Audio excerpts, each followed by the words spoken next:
Bienvenue à tous, c'était et c'est encore l'un des géants de l'industrie française, mais l'âge d'or est donc définitivement révolu. EDF, qui publie ses comptes aujourd'hui, appelle l'État à la rescousse.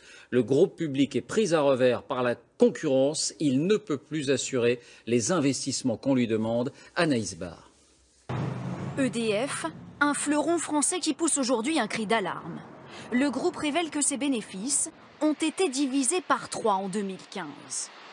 Plusieurs milliards d'euros en moins dans les caisses, alors que l'entreprise va faire face à des investissements colossaux les années à venir. Son PDG l'admet, la période qui s'ouvre sera difficile. La valeur boursière d'EDF a d'ailleurs été divisée par 2. Nous vivons aujourd'hui des turbulences plus fortes que ce qu'on pouvait penser, des turbulences inattendues sur nos principaux marchés, et en particulier sur le marché de gros de l'électricité.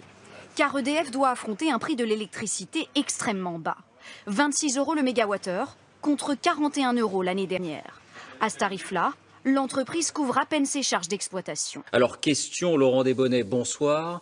Faut-il augmenter les tarifs de l'électricité? On dit souvent qu'ils sont moins élevés qu'ailleurs. Oui, c'est ce France. que dit EDF. Voici l'évolution du prix du kilowattheure depuis 30 ans. Ça a beaucoup baissé de 18 centimes d'euros à moins de 12 centimes d'euros en 2006. Ça augmente légèrement depuis, autour de 15 centimes d'euros aujourd'hui. Mais ce n'est pas assez selon EDF, qui serait favorable à une hausse de 8% des tarifs. Ça lui rapporterait plus de 2 milliards d'euros. Une hausse de 8%, ça paraît énorme, mais on serait encore loin des tarifs pratiqués chez nos voisins européens. Au Royaume-Uni, l'électricité est 30% plus chère qu'en France et plus chère aussi en Espagne, en Italie, en Allemagne, c'est 82% plus cher qu'en France.